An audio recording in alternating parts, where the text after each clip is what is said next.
नमस्कार। Mutual fund मुश्किल दौर में आपका स्वागत है। मैं हूं शैल भटनागर, आपके साथ जुड़ रहा हूं अपने नोएडा स्टूडियो से।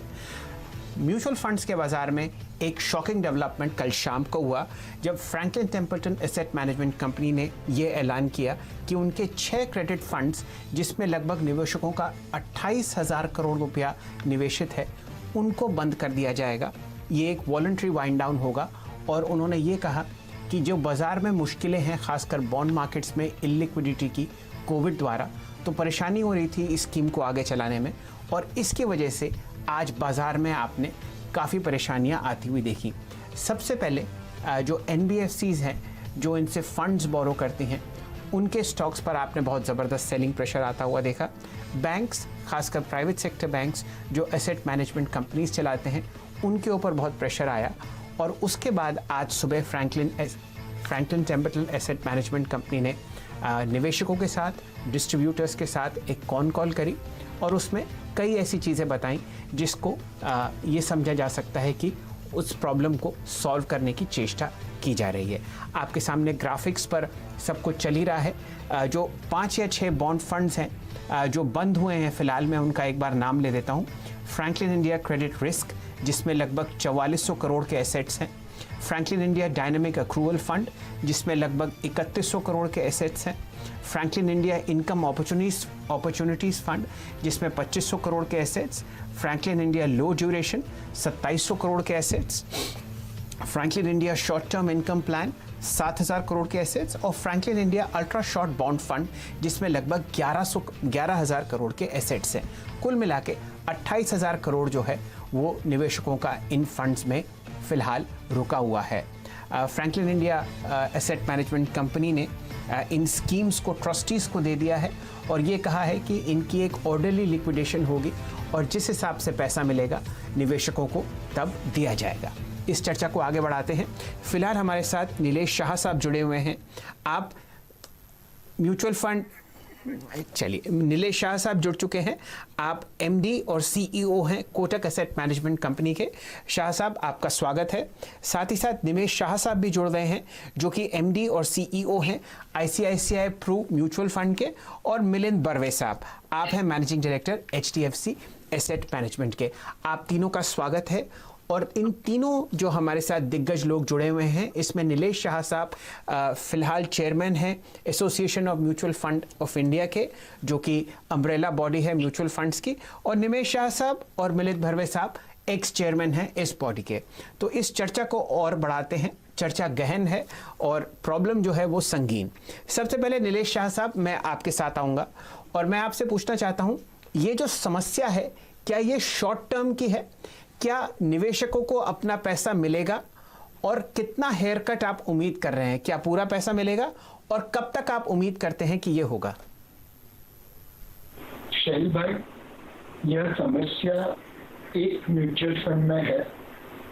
उनका पोर्टफोलियो कब लिक्विडेट होगा, कैसे लिक्विडेट होगा, उसके आंसर वही दे पाएंगे। बट मैं ये यकीनन कहना चाहता हूँ कि किसी भी इन्वेस्टर का पैसा उस फंड में से कहीं जाएगा नहीं।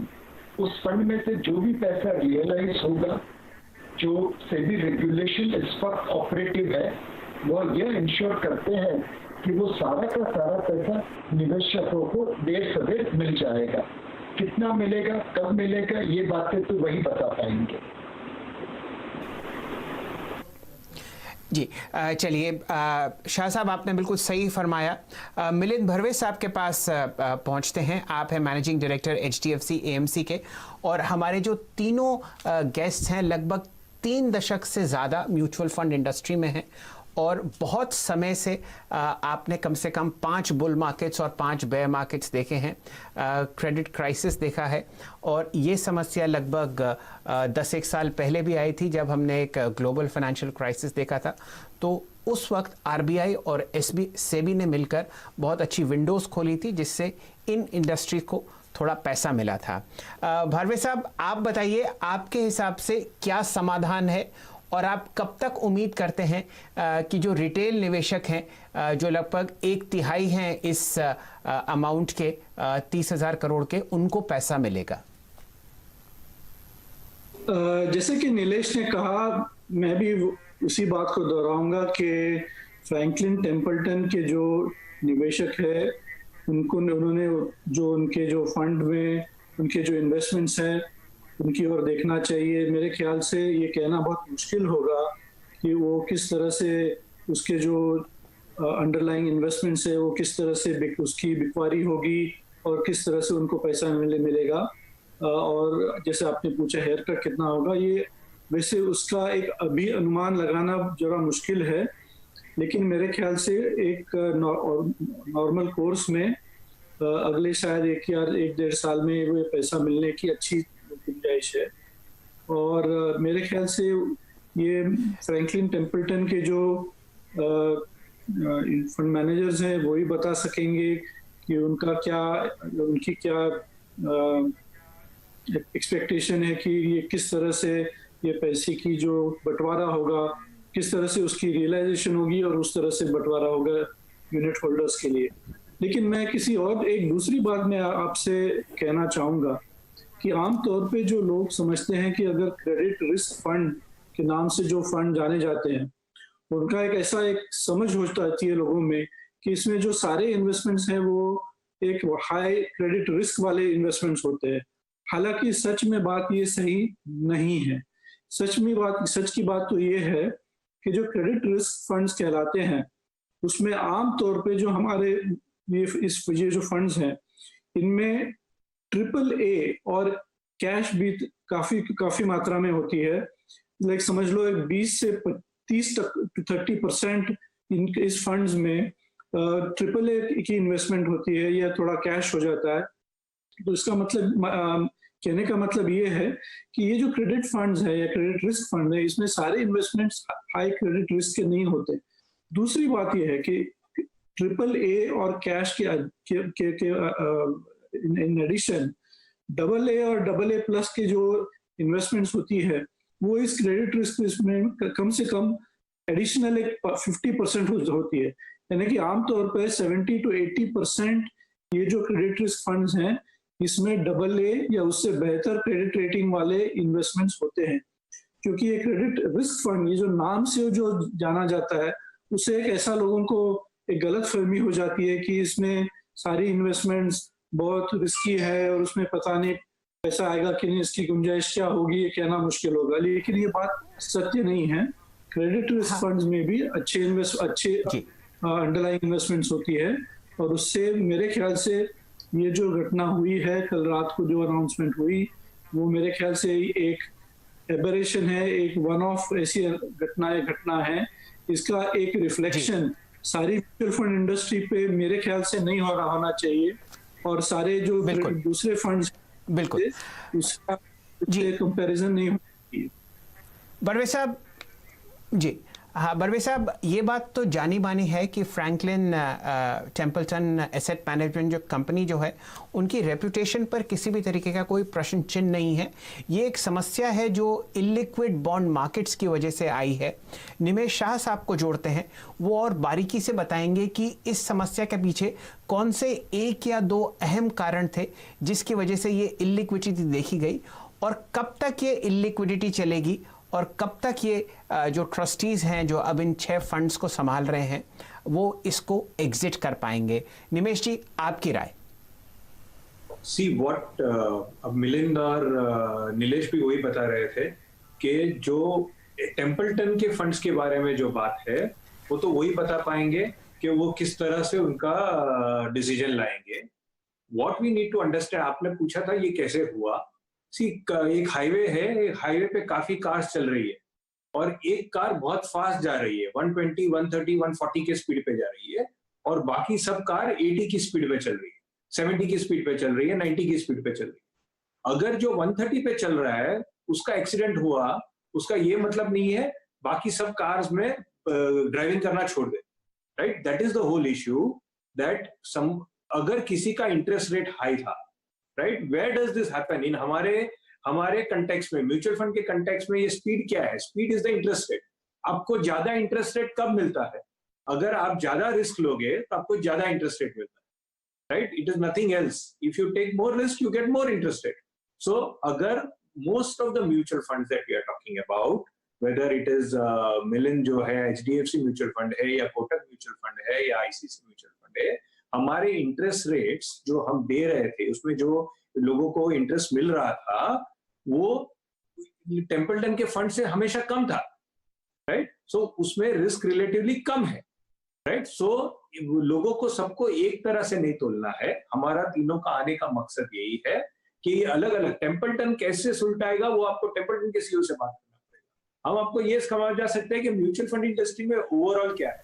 जैसे बहुत इंपॉर्टेंट पॉइंट है, अगर 70% assets are AA- and better than that, right? If 70% in a credit risk fund, if 70% of the assets are AA- and better than that, सरकार के साथ बात करके there has to be some method of encashing those, क्योंकि अगर mutual fund market में तो अगर आपके रिस्की एसेट्स नहीं है, नॉन रिस्की एसेट है, वो तो मार्केट में बेच के इन्वेस्टर का पैसा दे सकते हो। जी, ऐसा करते हैं निमेश भाई, नीलेश जी को इस चर्चा में सम्मिलित करते हैं। नीलेश भाई, आप दिल्ली बहुत आते रहते हैं, जो भी पावर में हैं आप उनसे बहुत वार्तालाप करते हैं। हम लोगों ने जो फाइनेंस मिनिस्ट्री में आज पता किया, उनके हिसाब से ये एक फ्रैंकलिन तक सीमित समस्या है और इसका कोई सिस्टमिक रिस्क नहीं है, ना डेट मार्केट को, ना म्यूचुअल फंड इंडस्ट्री को, और ना ही ओवरऑल इक्विटी मार्केट को। आप किस हिसाब से समस्या को देखते हैं? आप क्या सोचते हैं सरकार को क्या 2 कदम उठाने चाहिए जिससे ये समस्या जल्दी से जल्दी खत्म हो? मेरे हिसाब से उन्होंने जो अनुमान किया है वो बिल्कुल सही है। अगर म्यूचुअल फंड इंडस्ट्री को आप डिवाइड करें तो एक तरफ नॉन क्रेडिट रिस्क फंड है, दूसरी तरफ क्रेडिट रिस्क फंड है, डेट म्यूचुअल फंड है। 90% से ज्यादा हमारी asset non credit risk mutual fund में आती है। वहां पे पोर्टफोलियो की क्रेडिट क्वालिटी बहुत अच्छी है, जैसा निमेश ने बताया। लिक्विडिटी प्रोफाइल भी बहुत अच्छी है और उसमें हमने जो एक कैश फ्लो मिसमैच है हमारे रिडम्पशन से सामने हमारी एसेट्स है, उसको काफी बखूबी से मैनेज किया है। आज की तारीख में most of the mutual fund के पास कोई बोरोइंग नहीं है। एक म्यूचुअल फंड 20% बोरोइंग कर सकता है रिडम्पशन को मीट करने के लिए या डिविडेंड पे आउट करने के लिए, पर आज की तारीख में जितने भी बड़े बड़े म्यूचुअल फंड है उसमें से किसी के भी पास बोरोइंग नहीं है। उनके पोर्टफोलियो में लिक्विडिटी है ताकि डे टू डे रिडम्पशन हम नॉर्मली मीट करते रहे। 5 से 7% हमारा AUM क्रेडिट रिस्क साइड के ऊपर है। वहां पे जैसे मेरे सीनियर कलीग मिलिंद भाई ने बताया कि काफी लोग conservatively credit risk manage fund करते थे और वहां पे भी पोर्टफोलियो क्वालिटी काफी अच्छी है, लिक्विडिटी प्रोफाइल आज भी है और हम एक नॉर्मल रिडम्पशन जो होता है उसे बखूबी से मिल पाएंगे, बखूबी से दे पाएंगे। एक आइसोलेटेड इवेंट जो टेम्पल्टन में हुआ है उससे बाकी म्यूचुअल फंड्स में कोई विपरीत असर नहीं पड़ेगी। बिल्कुल।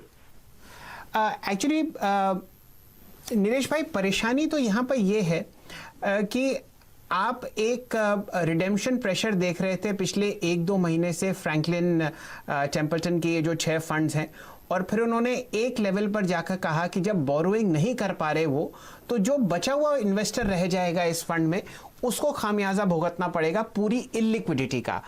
समस्या ये है कि किस तरीके से बॉन्ड मार्केट्स को दोबारा लिक्विड किया जाए और उससे ये सेलिंग और बाइंग दोबारा हो। निमेश भाई, आप अरसे से इस सेक्टर को ट्रैक करते हैं, खासकर मनी मार्केट्स को। आपके हिसाब से कौन से 1-2 कदम ठोस उठाने चाहिए RBI को या फाइनेंस मिनिस्ट्री को ताकि ये लिक्विडिटी वापस आए? क्वेश्चन इस बात का नहीं है कि एसेट क्वालिटी क्या है, क्वेश्चन ये है कि आप AAA पेपर भी हो तो वो आप उस लेवल पर नहीं बेच पा रहे जो उसकी एक्चुअल वैल्यू है, उसके नीचे बिक रहा है। एग्जैक्टली सो आपने बोला, और मैं और एक आपने जो कहा कि इशू है कि हमारे पास एसेट क्वालिटी इशू नहीं है, लिक्विडिटी इशू है, पर liquidity issue also what are they talking about? Last 2008 में भी हुआ था, 2013 में भी हुआ। तभी आरबीआई ने क्या किया था, जब ये इश्यू आया था, आरबीआई आज इश्यू है कॉन्फिडेंस का। लोगों को कॉन्फिडेंस होना चाहिए कि अगर हम पैसे मांगेंगे तो आपको पैसे मिल जाएंगे, right? Once that confidence is there, और नुकसान बॉन्ड महंगे नहीं बिकेंगे, right? If that confidence is there, then there is absolutely no issue, there will be more inflows in the fund.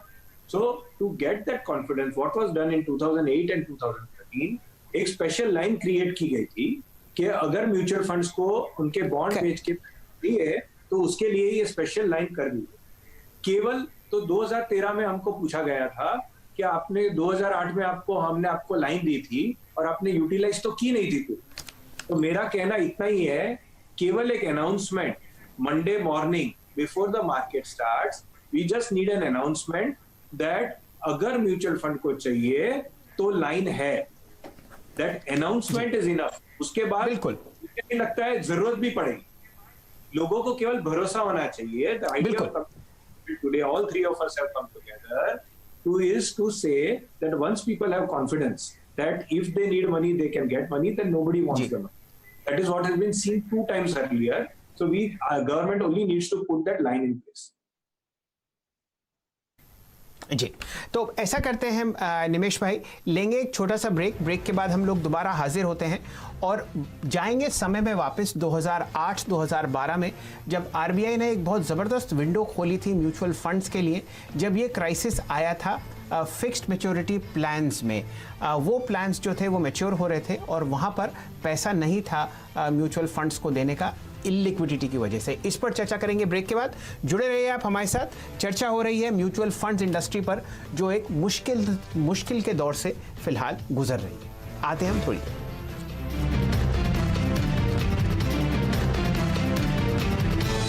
नमस्कार, म्यूचुअल फंड मुश्किल दौर में आपका स्वागत है। दोबारा चर्चा हो रही है फ्रैंकलिन टेम्पल्टन की लेटेस्ट मूव पर, जहां पर उन्होंने कल शाम को 6 क्रेडिट रिस्क फंड्स पर रोक लगा दी, रिडेम्पशंस पर। लगभग 28,000 करोड़ रुपया इन्वेस्टर्स का और निवेशकों का उसमें फंसा हुआ है। फिलहाल जो मौका उसमें देखा जा रहा है ये है कि लिक्विडिटी जनरेट नहीं हो पाई थी और इस वजह से इन फंड्स पर हल्की सी रोक लगाने को पड़ी। हमारे साथ एक बहुत ज़बरदस्त पैनल जुड़ा हुआ है। नीलेश शाह साहब कोटक एसेट मैनेजमेंट कंपनी के एमडी और सीईओ जुड़े हुए हैं। निमेश शाह साहब हैं आईसीआईसीआई प्रूडेंशियल म्यूचुअल फंड से, और एचडीएफसी एएमसी से मिलिंद भरवे साहब हैं। भरवे साहब, मैं आपके पास आऊँगा। सन 2008 में इसी तरीके की समस्या हुई थी, लेकिन वो म्यूचुअल फंड्स का एक और सेक्शन था फिक्स्ड मैच्योरिटी प्लान्स। जब ग्लोबल फाइनेंशियल क्राइसिस आया तो ये प्लान्स जहाँ पर बहुत सारी कंपनीज ने म्यूचुअल फंड इंडस्ट्री से लोन लिया था बॉन्ड्स के अगेंस्ट, वो पैसा नहीं लौटा पाई, और जो रिडेम्पशन प्रेशर आया उस वक्त सरकार ने बहुत मदद करी थी, खासकर आरबीआई के द्वारा। आप क्या चाहते हैं इस वक्त आरबीआई, सेबी, फाइनेंस मिनिस्ट्री किस तरीके के कदम उठाए ताकि ये जो समस्या हमारे सामने आई है ये कंटेजियन ना बने और आपकी एसेट मैनेजमेंट कंपनीज या कोई और जो एसेट मैनेजमेंट कंपनीज हैं उन पर इस तरीके का रिडेम्पशन प्रेशर ना बढ़े? 2008 में जो बात हुई थी उसी तरह से ये बात वापस 2013 में दोहराई गई, और जैसा कि आपने कहा तो तभी 2 चीज़ों की कमी थी। एक तो लिक्विडिटी नहीं थी और लोगों में भरोसा नहीं था कि वो लिक्विडिटी है या नहीं है, और मुझे अपना रिडेम्पशन का पैसा वापस समय पे मिलेगा या नहीं। और आरबीआई ने 2008 में और फिर 2013 में, मुझे ठीक से याद है 2013 में, जहाँ पे टेपरिंग की वजह से डेट मार्केट्स में कुछ मुश्किलें पैदा हुई थी, तब आरबीआई ने म्यूचुअल फंड्स के लिए एक डेडिकेटेड लाइन ऑफ क्रेडिट बनाई थी, जिसके अनुसार बैंकों के थ्रू हमको पैसा मिल रहा था हमारे जो बॉन्ड्स या सीडीज है या सीपीज है उसके अगेंस्ट। और जैसे कि मेरे कलीग ने कहा, निमेश ने, ये देखिए, ये फाइनेंशियल मार्केट्स में जब हम एक आम छोटे निवेशक किसी के बारे में सोचते हैं, इसमें एक बड़ी आवश्यकता की चीज होती है, वो है भरोसा, जो है कॉन्फिडेंस। और आज जो हम ये जरूरी है, और आज हम तीनों इसीलिए आपके चैनल पे हैं कि हमारे आज जो निवेशक हैं उन्हें हम भरोसा दिलाना चाहते हैं कि ये जो बात हुई है टेम्पल्टन की, ये बात टेम्पल्टन तक ही सीमित है।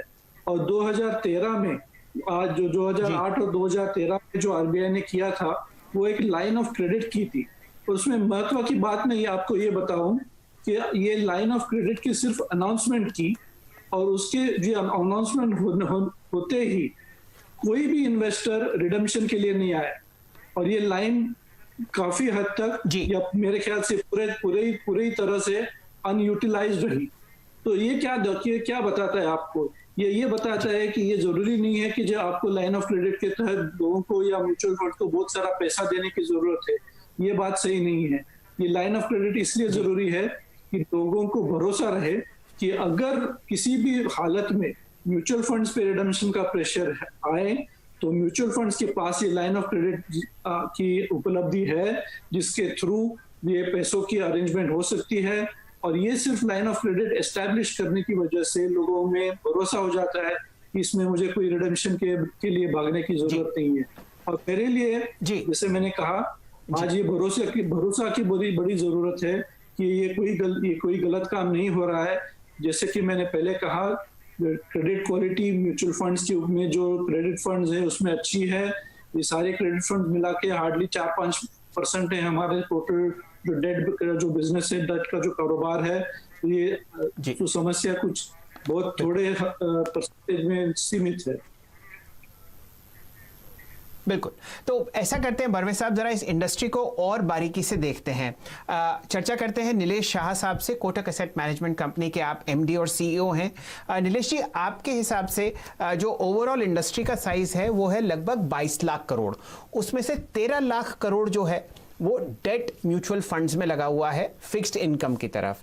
अब फ्रैंकलिन का जो ये क्रेडिट रिस्क पोर्टफोलियो है जिसमें 6 फंड बंद हुए हैं, लगभग 28,000 करोड़ है। तो ये ओवरऑल क्रेडिट रिस्क मार्केट जो है उसका साइज क्या है, और क्या जितनी भी 32 की 32 एएमसीज हैं उनके प्रोडक्ट्स इसमें हैं, या गिनी चुनी 10-12 एएमसीज हैं जो ये इस प्रोडक्ट को ऑफर करती हैं?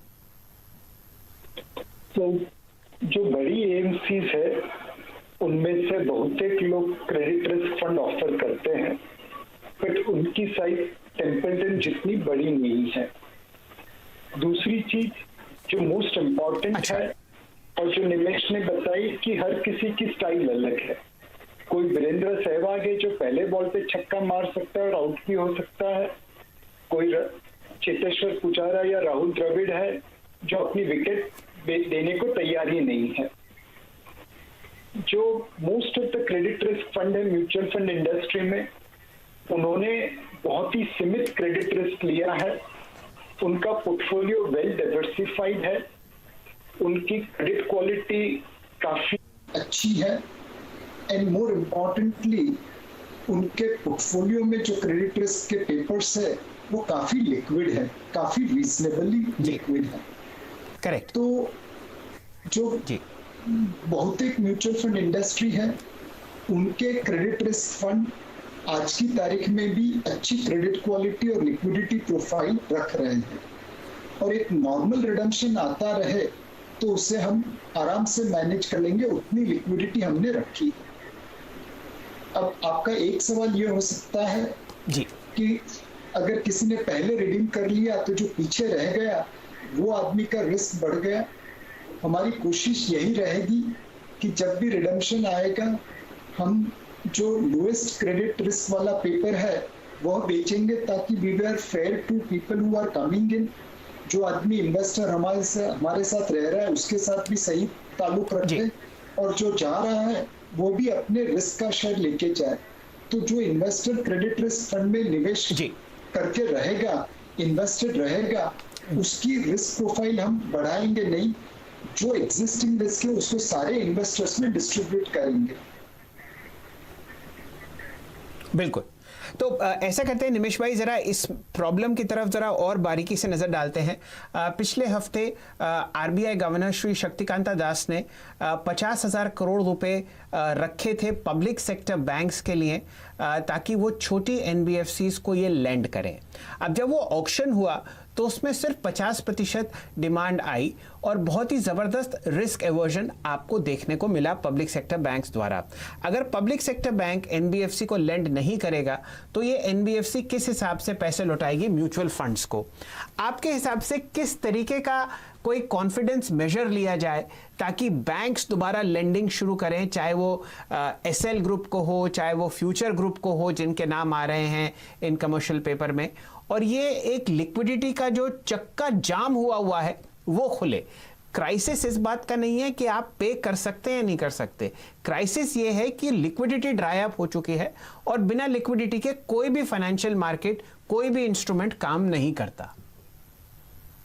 चेंज दिस कि लिक्विडिटी तो है मार्केट में, बैंक्स के पास पैसे, अगर हम रिवर्स रेपो में देखें तो 7 लाख करोड़ रिवर्स रेपो में रखे हुए हैं, तो बैंक्स के पास पैसे तो है, वो पैसे। और आपने ये एनबीएफसी की बात, if you look at the mutual fund industry पर से, ज्यादा करके mutual fund industry is in the big NBFCs only, whether एक जिनको आज भी लोग पैसा देने को तैयार है, right. There are a lot of NBFCs. कोई भी मार्केट में जब 1.5 साल से ये एनबीएफसी की बात कर रहे हैं हम, तो आज भी कुछ एनबीएफसी है जो बढ़ रही है, जिनको हम पैसा देने में बहुत खुश है, वही एनबीएफसी बची है। बाकी सारी एनबीएफसी जिसपे थोड़े क्वेश्चन मार्क थे, उन्होंने सारा पैसा म्यूचुअल फंड का वापस कर दिया।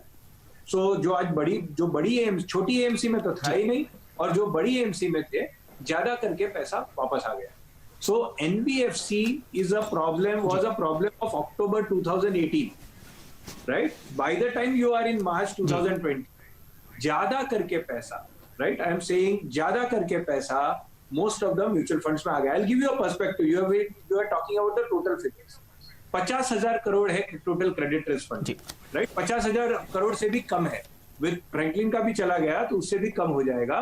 सो अराउंड 45 और 50,000 करोड़ के बीच में 13 लाख करोड़ की जो इंडस्ट्री है, उसमें 50,000 करोड़ से कम क्रेडिट रिस्क फंड में है, बाकी सब non credit risk fund, right. सो क्रेडिट रिस्क फंड 50,000 करोड़ के, उसमें अगर हमारा फंड देख लीजिए तो हमारा फंड 10,000 करोड़ का फंड होगा, उसमें 70% जितने जो पेपर्स है वो AA- एंड अबव है, right. So they are liquid.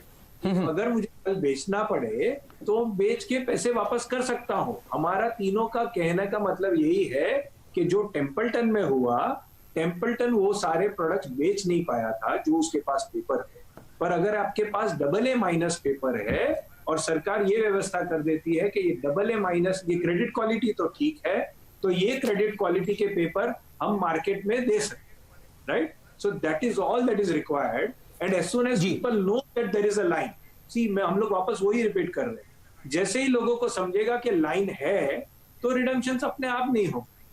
So today question of confidence, only if you build that confidence. So NBFC का वेदर 50,000 करोड़ में से 13,000 करोड़ हुआ, 20,000 करोड़ हुआ, उससे कोई फर्क नहीं पड़ता। तो ऐसा करते हैं निमेश भाई, लेंगे एक छोटा सा ब्रेक और ब्रेक के बाद चर्चा करेंगे कि जो association of mutual funds of India है, जिसमें नीलेश भाई एग्जिस्टिंग चेयरमैन हैं और आप दोनों फॉर्मर चेयरमैन हैं, वो क्या कर रही है एज अ एस्टैब्लिशमेंट सरकार के साथ इस समस्या को परा करने के लिए, और जो समस्या हमारे सामने है लिक्विडिटी की, उसको दूर करने के लिए। जुड़े रहिए हमारे साथ, थोड़ी देर में हम फिर हाजिर होते हैं। चर्चा हो रही है म्यूचुअल फंड्स की परेशानी पर, जो कि फ्रैंकलिन टेम्पल्टन की 6 mutual fund credit risk funds बंद होने के बाद शुरू हुई है। जुड़े रहिए हमारे साथ, थोड़ी देर में हम वापस आते हैं।